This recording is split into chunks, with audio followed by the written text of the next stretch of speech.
الحمد لله نحمده ونستعينه ونستغفره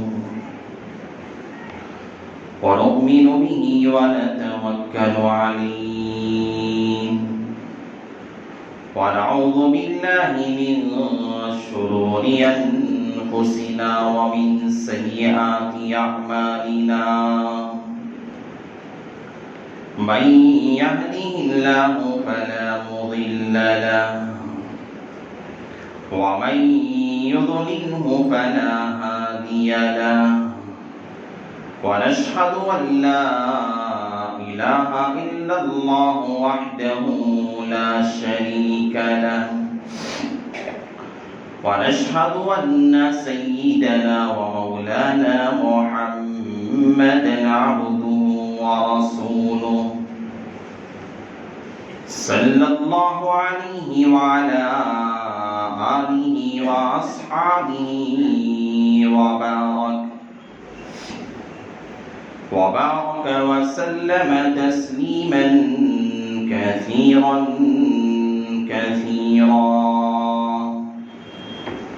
أما بعد فأعوذ بالله من الشيطان الرجيم بسم الله الرحمن الرحيم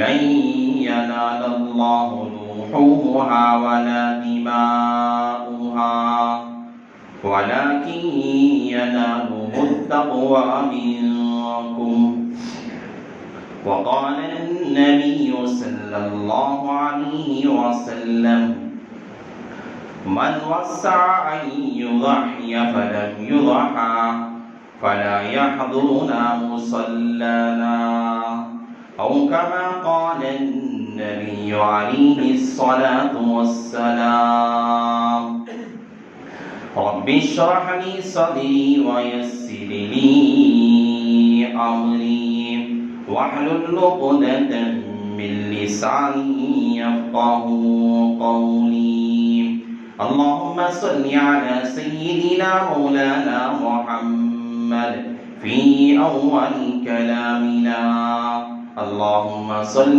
على سيدنا مولانا محمد في أوسط كلامنا اللهم صل على سيدنا مولانا محمد في آخر كلامنا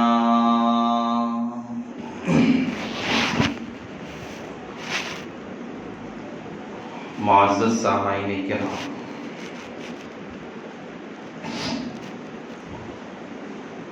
اور میرے غیور مسلمان بھائیوں،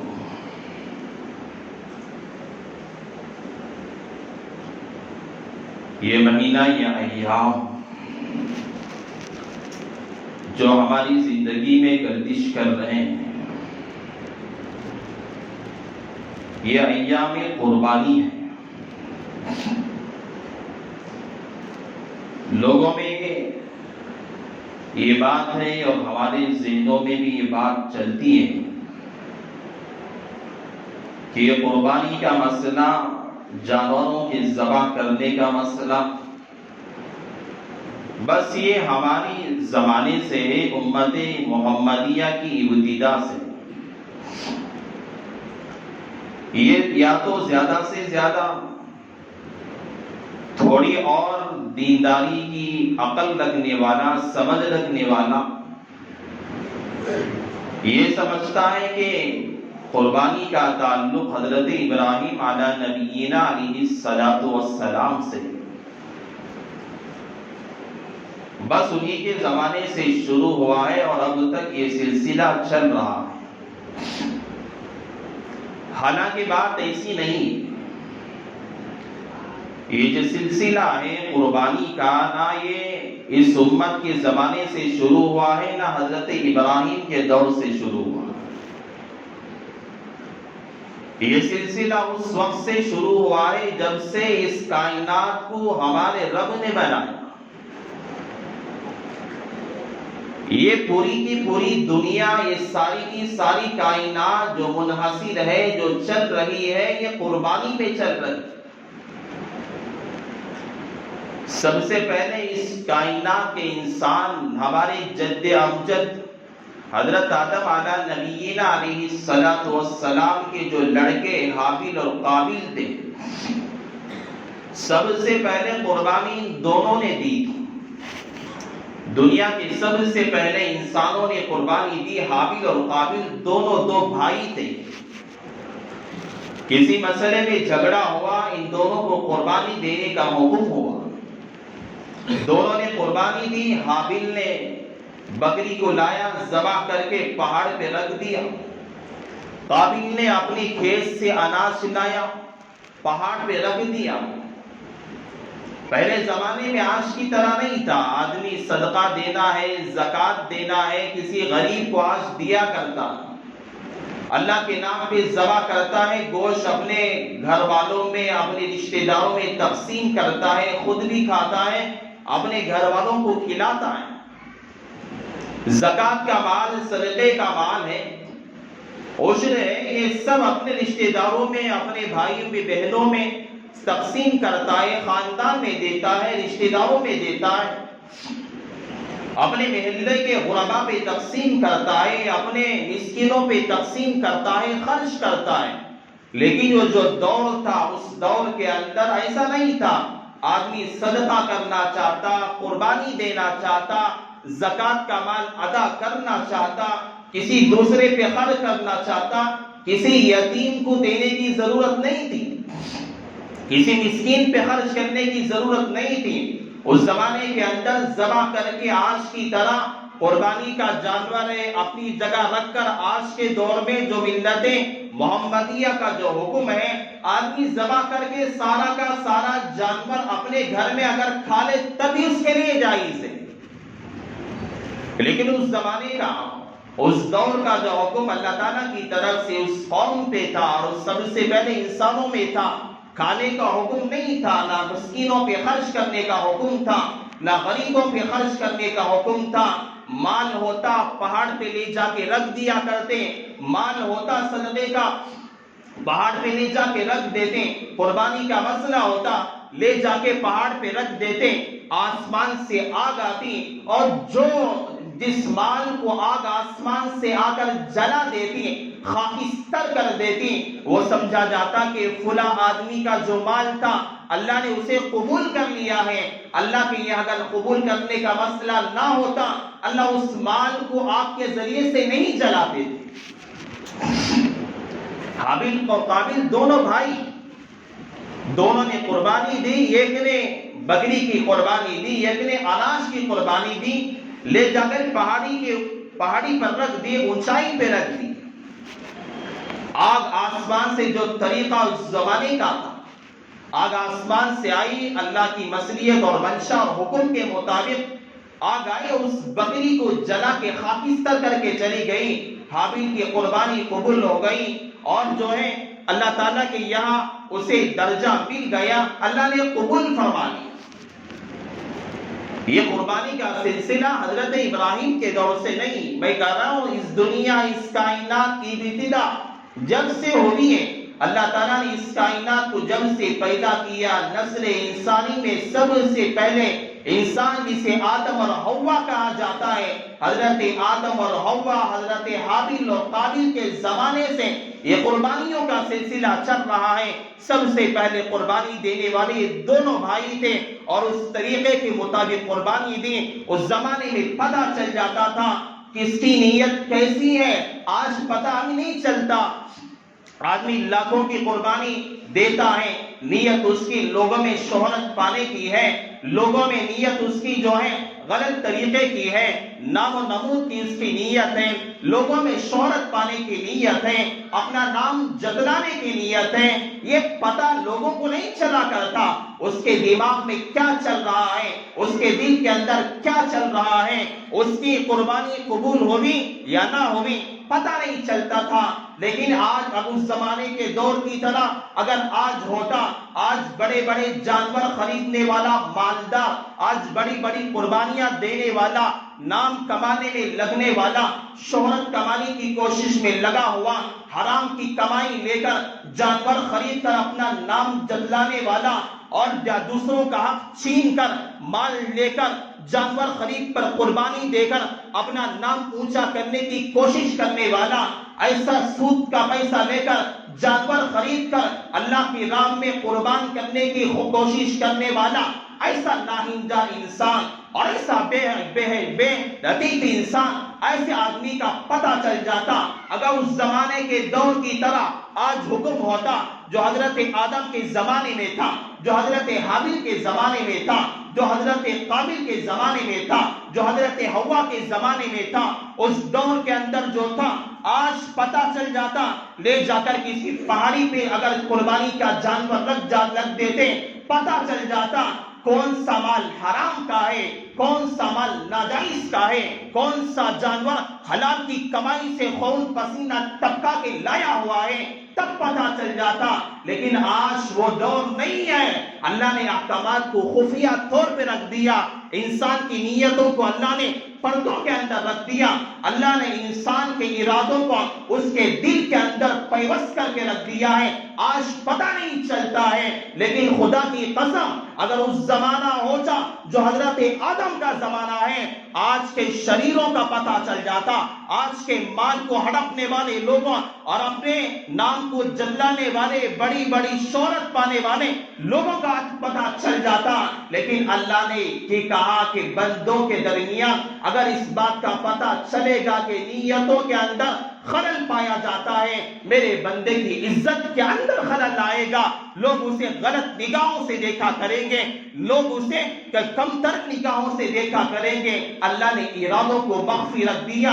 یہ اللہ کا اس ملت پہ اللہ کا کرم ہے, اللہ کا اس امت محمدیہ پہ شکر ہے کہ اللہ تعالیٰ نے ارادوں کو مخفی رکھ دیا, اور اللہ نے کہا کہ تم اپنے ارادوں کو, دل کو صحیح رکھ لو. جب تم ذبح کرو گے خون کا خطرہ زمین پہ نہیں گرے گا, میں تمہاری قبولیت آسمانوں پہ کر لوں گا. یہ سلسلہ حضرت آدم سے شروع ہوا. لیکن اللہ کے نبی علیہ السلام کے دور میں بھی جو کفار اور مشرکین تھے, آپ کتابیں اگر اٹھا کے دیکھیں کہ حدیث میں بھی ہم پڑھتے ہیں, تذکرہ ملتا ہے لوگ اس زمانے کے اندر بھی, عتبہ و شیبہ کا جو زمانہ تھا, کفار و مشرکین کا جو دور تھا, اس دور میں اگر آپ دیکھیں گے وہ لوگ بھی ذبح کیا کرتے تھے, قربانی دیتے تھے, لیکن اللہ کے نام پہ نہیں. جو جس بت کو مانتا تھا, جس بت کی پرستش کرتا تھا اور جسے خدا مانتا تھا, جس پتھر کی پوجا کرتا تھا اور جس پتھر کے سامنے جا کے سجدہ کیا کرتا تھا اور اس ستاروں کو, سیاروں کو اپنا خالق سمجھتا تھا, ستاروں کی پرستش کرنے والا, سیاروں کی پرستش کرنے والا, سورج کی پرستش کرنے والا, اور جسے خدا انسان سمجھتا تھا, اس کے لیے اس کے نام پہ بکروں کو ذبح کرتا, جانوروں کو ذبح کرتا, قربانی کیا کرتا تھا. زمانے جاہلیت کا اناری اور شرابی اور کبابی, اور سمجھتا کہ یہ پتھر میرا خدا ہے, یہ سیارے, یہ چاند, یہ سورج میرے خدا ہے, میں اسے خدا مانتا, یہ بت ہے, یہ میرے خدا ہے. اس کے نام پہ ذبح کرتا, قربانی کیا کرتے, جانور کو قربان کیا کرتے تھے.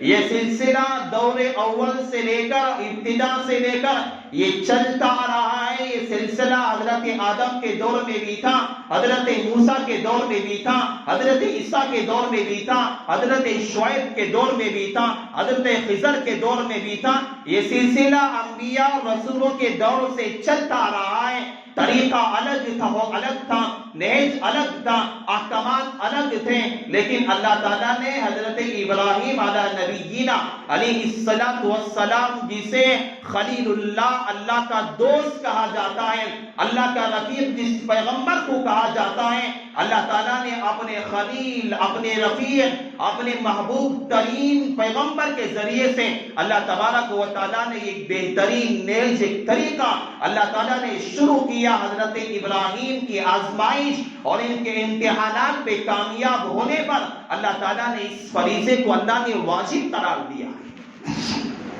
حضرت ابراہیم کو کون نہیں جانتا؟ ابراہیم وہ پیغمبر ہیں جو ہر ان کی قربانی کو یاد رکھنے والا انسان ہے۔ ہر آدمی جانتا ہے کہ حضرت ابراہیم نے کیا کیا قربانیاں دی ہیں۔ حضرت ابراہیم علیہ السلام کے تذکرے میں سرسری طور پہ آپ کے سامنے کرتا چلا جاؤں گا۔ حضرت ابراہیم علیہ السلام جب پیدا ہوئے، آنکھ کھولے، باپ ایسا تھا جو بتوں کو بنانے والا تھا، جو بت پرست بھی تھا اور بت تراش بھی تھا، بتوں کو تراشنے والا بھی تھا، بنانے والا بھی تھا، اور اپنے قبیلے کا بڑا امیر بھی تھا، اور جسے لوگ اس کی باتوں پہ چلا کرتے تھے اور بتوں کو بناتا، بازار میں لے جا کے بیچا کرتا تھا۔ اور اس کے گھر کے اندر ایک نبی پیدا ہوتا ہے، اللہ جسے لقب دیتا ہے اپنا دوست۔ ایک بت پرست، بت تراش کے گھر کے اندر اللہ ایک پیغمبر کو پیدا کر کے اللہ دنیا کے اندر انقلاب لاتا ہے۔ حضرت ابراہیم کو اللہ کی طرف سے حکم ہوا اپنی قوم کو سمجھاؤ۔ ابراہیم علیہ السلام نے سمجھایا، لیکن قوم ماننے والی نہیں تھی۔ حضرت ابراہیم علیہ السلام نے سمجھانے کے لیے ایک ان کے یہاں تہوار ہوا، بڑا تہوار ہوا، سب لوگ چلے گئے تھے، ابراہیم علیہ السلام گئے نہیں، اور ان کی مندروں میں گھسے اور اپنی کڑھاڑی لی، سارے بتوں کو ختم کر کے رکھ دیا، اور ختم کرنے کے بعد سب سے بڑا جو بت تھا اس کے گلے میں اس کڑھاڑی کو لٹکا دیا۔ لوگ اپنے تہوار سے واپس آئے، آنے کے بعد دیکھا ہمارے بتوں کو ختم کر کے رکھ دیا ہے، کوئی جو ہے گاؤں میں نہیں تھا سوائے ابراہیم کے۔ لوگوں نے حضرت ابراہیم کو بلایا، پوچھا کس نے یہ معاملہ کیا؟ ابراہیم علیہ السلام نے کہا تم جسے خدا مانتے ہو اپنے خداؤں کو پوچھ لو کس نے کیا ان کے ساتھ یہ معاملہ۔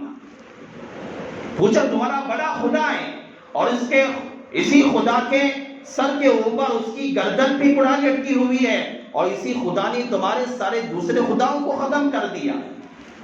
قوم نے انکار کیا اور کہا کہ تو نے یہ کام کیا ہے۔ حضرت ابراہیم علیہ السلام کو جو ہے شہر بدر کر دیا، شہر سے نکال دیا۔ جو امتحانات تھے، حضرت ابراہیم علیہ السلام عراق سے نکلے، ملک شام کے سفر میں تھے، اور اس زمانے کے اندر حضرت ابراہیم علیہ السلام کے ساتھ ان کی بڑی بیوی حضرت سارہ رضی اللہ تعالیٰ عنہا بھی ساتھ میں تھے۔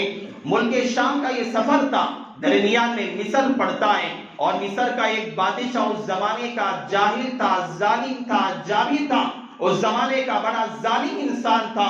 عورتیں جو بھی گزرا کرتی تھیں انہیں پکڑتا، اسے لذتیں حاصل کیا کرتا تھا، بڑا خبیث انسان تھا۔ اور پتہ جب چلتا کہ میاں بیوی ہے تو شوہر کو اسے قید کر دیتا اور عورت کو باندی بنا کے رکھ لیتا۔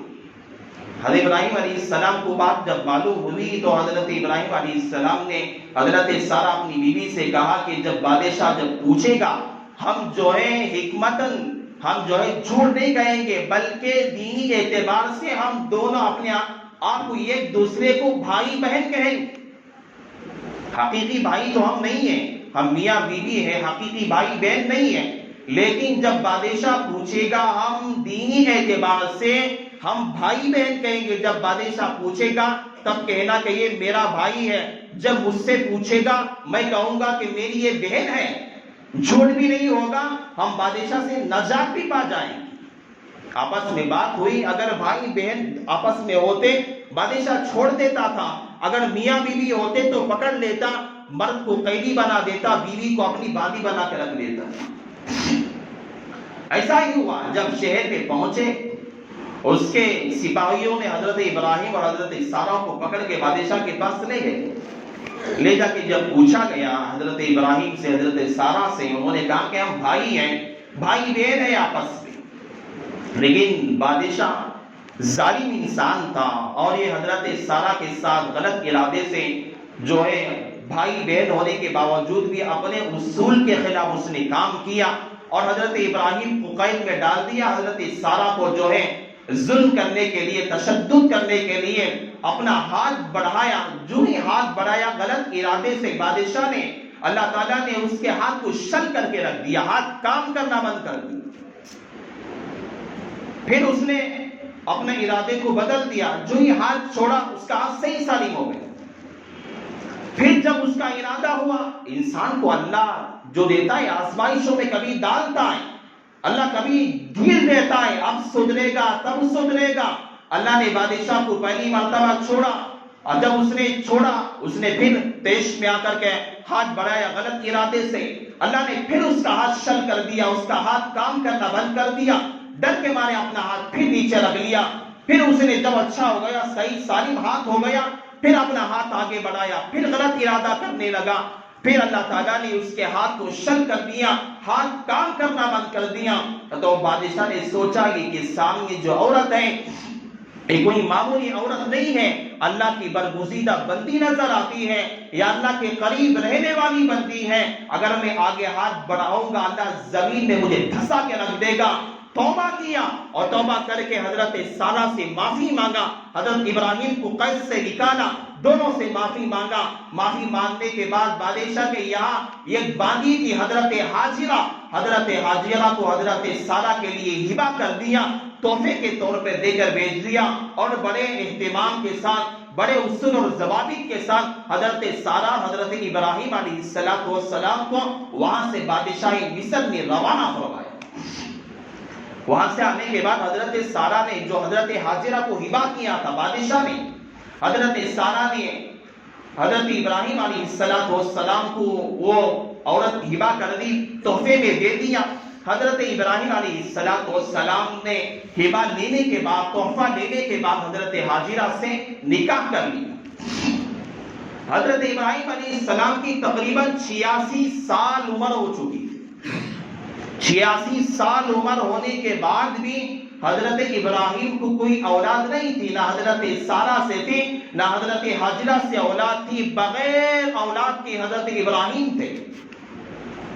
لیکن حضرت ابراہیم علیہ السلام جو بغیر اولاد کے تھے، 86 86 سال کی عمر کا بوڑھا انسان ہے، بغیر اولاد کے تڑپ رہا ہے۔ حضرت ابراہیم کی ہمیشہ دعا تھی، رب ہب لی من الصالحین، رب ہب لی من الصالحین، یا اللہ مجھے تو اولاد عطا فرما، ایسی اولاد نہ عطا فرما جو مجھے ستانے والی ہو، ایسی اولاد نہ عطا فرما جو میری عزت کو نیلام کرنے والی ہو، ایسی اولاد نہ عطا فرما جو میری بات کو ٹھکرانے والی اولاد ہو، یا اللہ ایسی اولاد نہ عطا فرما جو میرے مال کو لے کر عیاشی کرنے والی اولاد ہو، یا اللہ ایسی اولاد نہ عطا فرما جو میری ناقدری کرنے والی اولاد ہو، یا اللہ ایسی اولاد نہ عطا فرما جو بڑوں کی تعظیم نہ کرنے والی اولاد ہو، یا اللہ ایسی اولاد نہ عطا فرما جو اپنے بڑوں کی بے عزتی کرنے والی اولاد ہو۔ کیسی اولاد دے؟ حضرت ابراہیم نے اولاد مانگنے کا طریقہ سکھایا لوگوں۔ ہم اولاد مانگتے ہیں، یا اللہ مجھے اولاد دے دے، بیٹا دے دے، بیٹا بیٹی دے دے، جسے جو پسند ہے مانگتا ہے۔ مانگنے کا طریقہ بھی ہوتا ہے۔ آج ہم دیکھتے ہیں ماں باپ بچوں سے پریشان ہیں، باپ کے سامنے گنڈیاں کھول کر سینہ تان کر بچہ کھڑا ہوا ہے۔ آج بچے اپنے باپ کی بات ماننے تیار نہیں۔ ارے جسے بچپن سے پالا پرورش کیا، آج بیٹا کھڑے ہو کے کہتا ہے میرا باپ ہی نہیں ہے وہ۔ کسی ایک لڑکی کے لیے، کسی ایک دوست کے لیے، کسی اپنے رشتہ دار کے لیے باپ کا انکار کرنے والا ہے، وجہ کیا ہے؟ ابراہیم علیہ السلام، علماء کہتے ہیں ابراہیم علیہ السلام نے یہ سبق دیا اور سکھایا کہ امت اگر اپنے بچوں کو مانگنا اللہ سے چاہتی ہے، اللہ سے بس یہ نہ کہے کہ اللہ مجھے بچی دے، یہ بچہ یا بچہ دے، یا مجھے لڑکی دے یا لڑکا دے، یا اللہ مجھے اولاد تو دے لیکن صالح اولاد عطا فرما، مجھے اولاد تو دے لیکن نیک اولاد عطا فرما، یا اللہ مجھے اولاد تو دے لیکن میری فرما برداری کرنے والی اولاد عطا فرما، یا اللہ مجھے اولاد تو دے لیکن تیری فرما برداری کرنے والی اولاد عطا فرما. یا اللہ مجھے اولاد تو دے لیکن میری عزت کی حفاظت کرنے والی اولاد عطا فرما. ورنہ جس طرح آج لوگ اپنے بچوں سے پریشان ہیں ہمیں بھی پریشان رہنا پڑے. یہ طریقہ ابراہیم علیہ السلام نے سکھایا. اولاد مانگتے ہیں ہم لوگ لیکن اولاد مانگنے کا طریقہ بھی ہے. ربی حب لی من الصالحین. ابراہیم علیہ السلام چاہتے یا اللہ مجھے 85 سال ہو گئی, اتنی بڑی عمر ہو گئی میری, میں بوڑھا انسان ہو گیا, شیخ ہو گیا, میری ہڈیاں کمزور پڑ گئی ہیں, یا اللہ مجھے جلد سے جلد یا اللہ لڑکا دے دے یا لڑکی دے دے. اس طرح مانگ سکتے تھے لیکن ابراہیم علیہ السلام نے ہر نماز کے بعد, اپنی ہر عبادت کے بعد یہ الفاظ کہتے تھے. کبھی حضرت ابراہیم نے نہ کہا بلکہ یہ کہتے تھے ربی حب لی من الصالحین, یا اللہ مجھے اولاد دے, نیک اولاد عطا فرما, صالح اولاد عطا فرما. اگر یہ ہم نہج یہ طریقہ ہم رکھیں گے, جن کے یہاں اولادیں ہونے والی ہیں, جو شادی شدہ ہیں, جن کے یہاں ہونے والی ہے, یہ اگر یہ طریقہ رکھیں گے, مرد بھی دعا کرے گا, عورتیں بھی دعا کریں گے, یا اللہ ربی حب لی من الصالحین, نیک اولاد عطا فرما. تو آج کے دور کی طرح ہم اس طرح کی کمینوں بچوں کی صورتیں دیکھنے کی ضرورت نہ پڑے جو ہماری عزتوں کی بھرمار کرتے ہیں. باپ کی عزت نکالتے ہوئے بھی بچے کو شرم نہیں آتی. یہ وقت دیکھنا نہیں پڑے گا ہمیں, بلکہ ہمیں یہ دعا کرے یا اللہ نیک اولاد عطا فرما, صالح اولاد عطا فرما. دیکھو اولاد دینے والا اللہ تعالیٰ کی ذات ہے. کوئی دنیا کے اندر ایسی ذات نہیں ہے جو اللہ تعالیٰ کے علاوہ. اللہ تعالیٰ اپنے قرآن میں کہتا ہے یخلق اللہ من یشاء وللہ ملک السماوات والارض. یہ آسمان اور زمین کا مالک اللہ تعالیٰ کی ذات ہے. یہاں جو حکم چلا کرتا ہے میرے رب کا حکم چلا کرتا ہے. اللہ کہتا ہے اس کائنات کو میں نے یخلق ما یشاء, میں جیسے چاہتا ہوں پیدا کرتا ہوں. یخلق اناثا ویہب لمن یشاء اناثا, جسے چاہتا ہوں میں بیٹیاں عطا کرتا ہوں. ویہب لمن یشاء الذکور, اور جسے چاہتا ہوں بیٹے ہی بیٹے دیتا ہوں. ویجعل من یشاء عقیما, اور جسے چاہتا ہوں باندیا میں اسے بانج بنا کے رکھ دیتا ہوں. میں جسے چاہتا ہوں ویجعل من یشاء عقیما, میں جسے چاہتا ہوں بانج بنا کے رکھ دیتا ہوں. اور میں جسے بانج بنا دیتا ہوں دنیا کا کوئی ڈاکٹر ایسا نہیں ہے جو اسے اولاد دے سکے. دنیا کا کوئی طبیب ایسا نہیں ہے جسے اللہ حکیم بنا دے, بانج بنا دے, اسے اولاد دے سکے. دنیا میں کوئی طاقت ایسی نہیں ہے. آپ کو ڈاکٹر کہے گا, عامل کہے گا, طبیب کہے گا, دنیا کا حکیم آپ سے کہے گا میری دوا سے تو اولاد والا بن جائے گا, میری دوا سے تو جو ہے صاحب اولاد بن جائے گا. اسباب اختیار کر سکتا ہے لیکن یہب لمن یشاء اناثا ویہب لمن یشاء الذکور. اللہ تعالیٰ اولاد دینے والا, بیٹیاں دینے والا, بیٹے دینے والا, یا دونوں دینے والا, بیٹے اور بیٹیاں دونوں دینے والا, یہ اللہ کی قدرت کے اندر ہے. اللہ کہتا ہے انہ علیم قدیر, اس پہ قدرت رکھنے والا بس میں ہی ہوں. دنیا والے بس اسباب دیکھ کے بولتے ہیں, کہتے ہیں فلاں کے یہاں بیٹی ہونے والی ہے یا بیٹا ہونے والا ہے, فلاں کے یہاں اولاد ہونے والی ہے. لوگ تجربات سے بولتے ہیں, یقینی طور پر کوئی فیصلہ نہیں کر سکتا. یقینی طور پہ بولنے والا اللہ کا کلام ہے. اللہ کا کلام کہتا ہے یخلق ما یشاء, اللہ جسے جیسے چاہتا ہے اللہ پیدا کرتا ہے. اللہ تعالیٰ نے حضرت ابراہیم کو ساری اولاد دی. ہم بھی دعا کریں کہ اللہ تعالیٰ جب ہمیں اولاد دے گا ہم عادت بنائے, ہم اپنی ہر نماز کے بعد جسے جو تمنا ہے اللہ سے دعا کریں یا اللہ سارے اولاد دے جیسا حضرت ابراہیم مانگا کرتے تھے.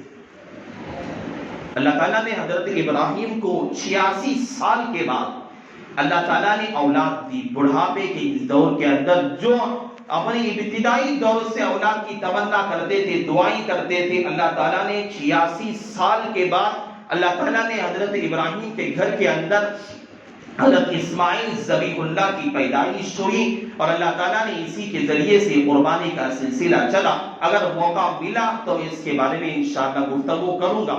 تو متعلق اس کے وقت کچھ ہو رہا ہے, میں 2-4 باتیں قربانی سے متعلق بول کر اپنی بات ختم کر دیتا ہوں. اگر موقع ملا تو اس کے بعد میں انشاءاللہ اس کی متعلق جو واقعہ رہ چکا ہے میں انشاءاللہ آپ کے سامنے رکھوں گا۔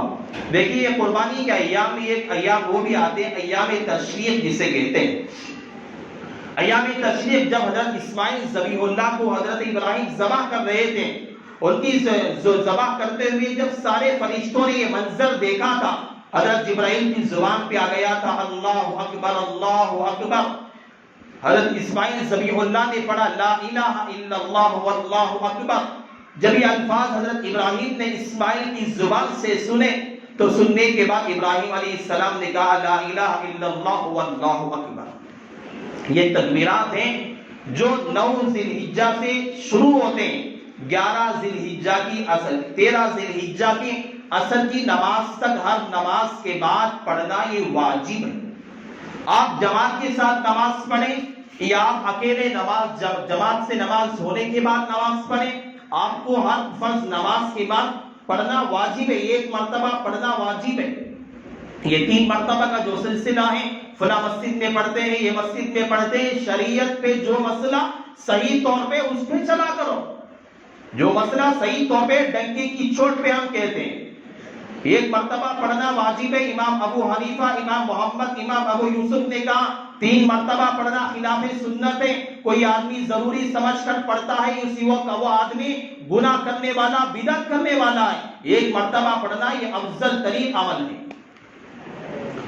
تو یہ تکبیر تشریق کا مسئلہ ہے، آپ ہر نماز ابھی اکیلے پڑھیں یا جماعت کے ساتھ نماز پڑھیں، دونوں وقتوں کے اندر آپ کے اوپر چاہے مرد ہو چاہے عورت ہو، دونوں کے لیے ہر فرض نماز کے بعد تکبیر تشریق کا پڑھنا یہ واجب ہے۔ ہاں کوئی آدمی اگر بھول گیا، بھولنے کے بعد نماز پڑھ لیا، مسجد سے باہر نکل گیا، تب یاد آ رہی ہے تکبیرات کا پڑھنا، وہ تکبیرات اس سے ساقط ہو گئی، ختم ہو گئی، اللہ سے وہ آدمی توبہ کرے، اس کا کوئی کفارہ نہیں ہے، بلکہ اللہ سے توبہ کرنے، یا اللہ مجھ سے غلطی ہو گئی، بھول ہو گئی، یا اللہ تو مجھے معاف فرما۔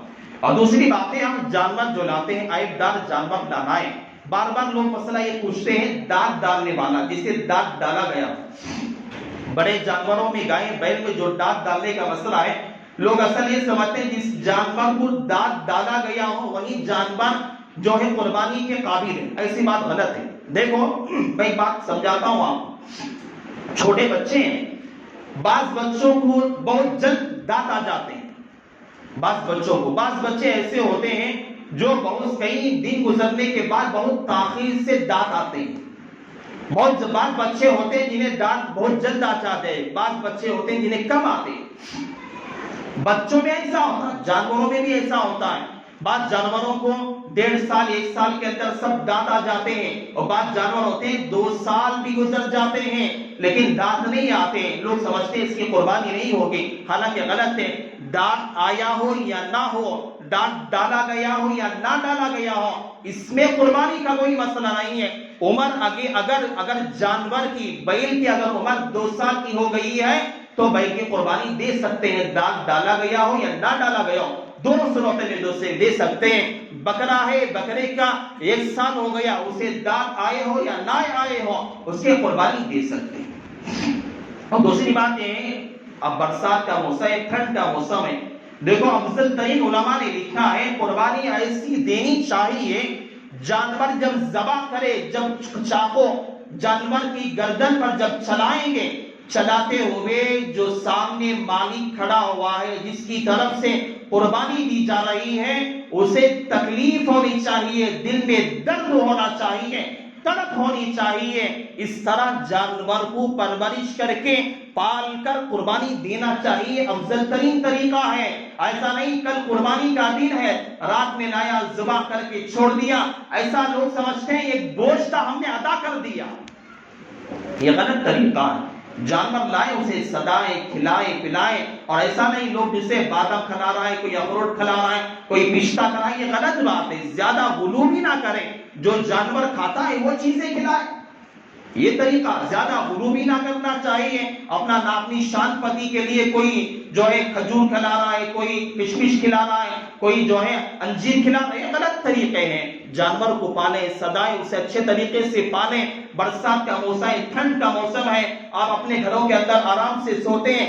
جو جانور تمہارے لیے اللہ کے دربار میں کل قیامت کے دن تمہارے اجر میں کام آنے والا اور اپنے پورا جسم لے کر اللہ کے یہاں سفارشی بن کر آنے والا جو جانور ہے، یہ برسات میں روڈ پہ بھیگ رہا ہے، برسات میں بھیگ رہا ہے، ٹھنڈ میں تڑپ رہا ہے، یہ غلط طریقہ ہے.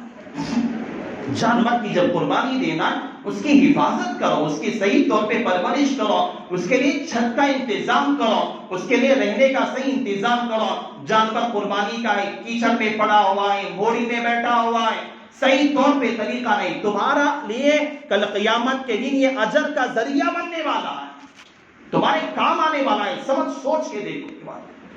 یہ دیکھ دو بات یہ ہے، تو عیبدار جو جانور ہے اس کی قربانی نہ کرے. اور جو جانور خنثی جسے کہا جاتا ہے، نامرد جسے کہا جاتا ہے، ان جانوروں کی قربانی بھی نہیں ہوتی، چاہے وہ بکرا ہو یا بکری ہو، ان کی بھی قربانی نہیں ہوا کرتی ہے. اور جو پیدائشی طور پر جس کے کان نہ ہو اس کی بھی قربانی نہیں ہوتی، پیدائشی طور پر جس کی دم نہ ہو اس کی بھی قربانی نہیں ہوتی ہے. اور کوئی عضو ہے، کان کٹا ہوا ہے یا دم کٹی ہوئی ہے، اگر آدھے سے پونی اگر دم کٹی ہوئی ہے اس کی قربانی نہیں ہوتی. اگر تھوڑی کٹی ہوئی ہے، تھوڑا زخم لگا ہوا ہے، ان جانوروں کی قربانی ہو جاتی ہے. اگر لنگڑا جانور ہے اس کی قربانی نہیں ہوتی ہے. اگر جانور تھوڑا لنگڑتا ہے، پیر تو زمین پہ رکھتا ہے، تو اس صورت میں اس کی قربانی ہو جاتی ہے. لیکن اتنا زیادہ لنگڑا ہے کہ اپنا پیر زمین پہ رکھتا نہیں ہے، اس کی قربانی نہیں ہوتی ہے. یہ سارے مسائل ہیں، اگر چاہے تو آپ پوچھ کے عمل کر سکتے ہیں. بے احتیاطی نہ کریں، قربانی کے مسائل میں احتیاط سے عمل کریں، اپنی نیتوں کو درست کریں، صالح نیت لے کر عمل کیا کریں. اللہ سے دعا کریں، اللہ تعالیٰ سب سے پہلے اللہ مجھے عمل کی توفیق نصیب فرمائے، اللہ تعالیٰ آپ لوگوں کو بھی اللہ عمل صالح کی توفیق نصیب فرمائے. بس انہی کلمات پر اپنی بات کا اختتام کرتا ہوں. آمین. وآخر الدعوانا الحمد للہ رب العالمین.